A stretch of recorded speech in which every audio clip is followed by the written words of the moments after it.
इसके गुरु पर भी बात होगी। हालांकि इसने अपना खुद का गुरु बताता है गैंगस्टर लॉरेंस बिश्नोई, जो इन दिनों देश में चर्चा में है। गैंगस्टर लॉरेंस बिश्नोई का खुद को छोटा भाई बताता है और उसके गैंग का गुर्गा होने का भी इसने दावा किया है।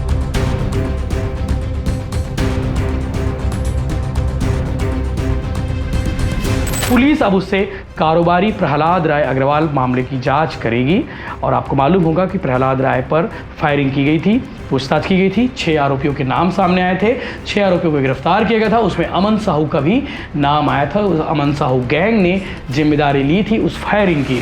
नमस्कार, जय जोहार, जय छत्तीसगढ़। तस्वीर में आप देख पा रहे हैं गैंगस्टर अमन साहू है, झारखंड का कुख्यात गैंगस्टर जिसके खिलाफ कई सारे आपराधिक मामले दर्ज है। मीडिया रिपोर्ट्स की माने तो 50 से ज़्यादा आपराधिक मामले इसके खिलाफ अलग अलग जिलों के थाने में हैं। हत्या, हाफ मर्डर, किडनैपिंग, रंगदारी और भी बहुत सारे।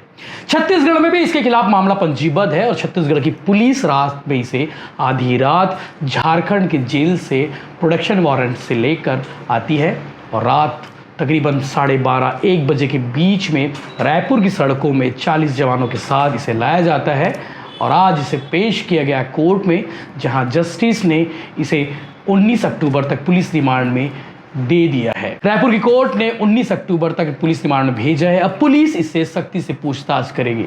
आपके मन में सवाल होगा गैंगस्टर अमन साहू के बारे में, कौन है अमन साहू? हालांकि गूगल करेंगे तो इससे रिलेटेड बहुत सारी खबरें मिल जाएंगी, लेकिन आज इस पर बात होगी सिलसिले से। इसके गुरु पर भी बात होगी। हालांकि इसने अपना खुद का गुरु बताता है गैंगस्टर लॉरेंस बिश्नोई, जो इन दिनों देश में चर्चा में है। गैंगस्टर लॉरेंस बिश्नोई का खुद को छोटा भाई बताता है और उसके गैंग का गुर्गा होने का भी इसने दावा किया है। अमन साहू के बारे में बता दें कि 17 साल की उम्र में इसने अपना अपराध की दुनिया में कदम रख दिया था और इसके खिलाफ 50 से ज़्यादा मामले पंजीबद्ध है। 9 मई 2023 को एनटीपीसी कोल परियोजना की आउटसोर्सिंग कंपनी ऋत्विक के प्रोजेक्ट कोऑर्डिनेटर शरद कुमार की हत्या का भी मामला अमन साहू के ऊपर दर्ज है, ऐसी बात कही गई थी। खबरों के अनुसार शरद कुमार से 60 करोड़ की रंगदारी की मांग की गई थी और मांग पूरी नहीं होने पर उनकी हत्या कर दी गई थी। इसके अलावा गिरिडीह जेल के जेलर पर फायरिंग का भी आरोप अमन साहू पर लगे थे। 12वीं पास अमन साहू डिप्लोमा की पढ़ाई की और उसके बाद उसने एक मोबाइल दुकान खोली। इस दौरान कुछ अपराधियों से इसके कनेक्शन बने, संबंध बने और साम्राज्य खड़े करने की होड़ में इसने अपराध की दुनिया में कदम रखा और ब्लैकमेलिंग, रंगदारी, मर्डर, हाफ मर्डर, इस तरह के कई सारे कांड इसने करने लगा। लॉरेंस बिश्नोई की करीबी अमन साहू को रायपुर कोर्ट ने 19 अक्टूबर तक यानी कि 5 दिनों की रिमांड पर सौंप दिया है। पुलिस अब उससे कारोबारी प्रहलाद राय अग्रवाल मामले की जांच करेगी और आपको मालूम होगा कि प्रहलाद राय पर फायरिंग की गई थी, पूछताछ की गई थी। 6 आरोपियों के नाम सामने आए थे, 6 आरोपियों को गिरफ्तार किया गया था। उसमें अमन साहू का भी नाम आया था। उस अमन साहू गैंग ने जिम्मेदारी ली थी उस फायरिंग की।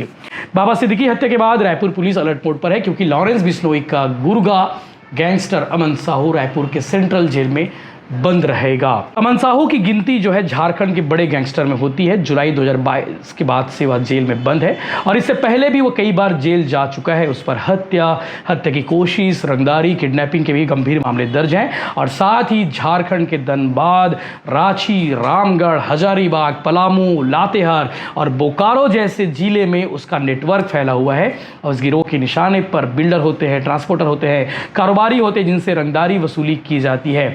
और रायपुर के बड़े बिल्डर पर भी अमन साहू ने गोली चलवाई थी। और आपको ये भी मालूम होगा कि 13 जुलाई को रायपुर के तिलीबांधा इलाके में ये घटना हुई थी, जब 2 अज्ञात हमलावरों ने प्रहलाद राय अग्रवाल पर उनके कार्यालय पीआरए कंस्ट्रक्शन के बाहर गोली चला दी थी। एक गोली हवा में चली गई जबकि दूसरी गोली कार के शीशे पर लगी थी। अग्रवाल इस घटना में बाल बच गए थे। पुलिस ने जब मामले की जांच शुरू की तब इसमें लॉरेंस बिश्नोई और अमन साहू का हाथ होना सामने आया। प्रोडक्शन वारंट लेकर जो है पुलिस इसे लेकर आई है। काफी मशक्कत के बाद प्रोडक्शन वारंट मिला। अमन साहू को रायपुर लाने के लिए पुलिस को काफी मशक्कत करनी पड़ी।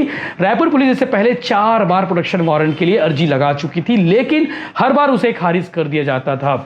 आखिरकार दोनों राज्यों के पुलिस अधिकारियों के बीच बातचीत हुई और शनिवार को प्रोटेक्शन वारंट जारी किया गया और अमन साहू को रविवार शाम को रायपुर लाया गया। आपको एक और खुलासा बताता है अमन साहू के बारे में। 6 महीने पहले जब सीआईडी ने जांच की थी तो अपनी रिपोर्ट एटीएस को सौंपी थी। उसके अनुसार अमन साहू के गिरोह में 145 गुर्गे हैं। इनमें से 99 गुर्गे जेल से बाहर है, जो लगातार अपराध की दुनिया में बड़े बड़े कांड कर रहे हैं। इसके अलावा इस गैंग के पास 5 AK-47 समेत 250 से ज़्यादा हथियार हैं। जेल जाने के बाद अमन साहू की गैंग को अमन के गाइडेंस पर मयंक सिंह चला रहा है। अमन पर अलग अलग थानों में भी 124 से ज़्यादा केस दर्ज है। अमन सिंह जो है, आपको बात बता दें कि विदेश में बैठकर पूरे देश में अमन साहू के लिए काम करता है। अमन साहू के कहने पर अमन सिंह जो है पूरे देश में नेटवर्क को ऑपरेट कर रहा है। मयंक जो है मूल रूप से यूपी के देवरिया का रहने वाला है और अमन साहू गिरोह के पास 250 से ज़्यादा हथियार है, जिनमें 9 कार्बाइन भी है और 70 देसी कट्टा और 166 पिस्टल है। तमाम चीज़ें जो बता रहा हूँ ये मीडिया रिपोर्ट और पुलिस के मुताबिक है। अलग अलग जेलों में शिफ्ट होता रहा अमन साहू और अपना खौफ कायम रखता रहा है और यही वजह है कि इसने झारखंड के 9 जेलों में इसे शिफ्ट किया जा चुका है। इसके गिरोह पर ज़्यादा असर नहीं पड़ा। दावा किया जाता है कि लॉरेंस बिश्नोई के साथ अमन साहू के अच्छे संबंध है। उसके इशारों पर कई वारदातों को अंजाम दे चुका है। प्रभात खबर ने एक रिपोर्ट पब्लिश की है अमन साहू के बारे में। अमन साहू के बारे में बताया गया है कि 50 से अधिक मामले मुकदमे दर्ज हैं। कोल माइनिंग मालिकों को अपना निशाना बनाता है, उनसे रंगदारी वसूल करता है और झारखंड के कुख्यात गैंगस्टर के खिलाफ राष्ट्रीय जांच एजेंसी यानी एनआईए ने बीते 19 जून को जो है कार्रवाई भी की थी और एनआईए ने साहू के कई ठिकानों पर छापेमारी की थी। बता दें कि कुख्यात गैंगस्टर अमन साहू दुमका जेल में रहकर अपने खौफनाक मंसूबों को भी अंजाम देता रहा है और अमन साहू गैंग का झारखंड में कई जिलों में इसका गैंग का जो नेटवर्क है वो एक्टिव है। 2019 में पहली बार गिरफ्तार हुआ था अमन साहू, ये भी आपको बताते हैं। तमाम रिपोर्ट्स के मुताबिक कुख्यात गैंगस्टर अमन साहू पहली बार 2019 में गिरफ्तार हुआ था, लेकिन 29 सितंबर 2019 को ही पुलिस की गिरफ्त से वह फरार हो गया और पुलिस ने उसे 3 साल बाद जुलाई 2022 में दोबारा गिरफ्तार किया। साहू झारखंड के दुमका जेल में भी बंद रहा, गिरिडीह में बंद रहा। ऐसे कई जेल है, कई 9 जेल है टोटल जहाँ ये अलग अलग जगह में बंद रहा। बताया जाता है कि अमन साहू के गिरोह के पास एडवांस हथियार हैं और उसी से इसने ये खौफनाक मंसूबों को अंजाम देता है।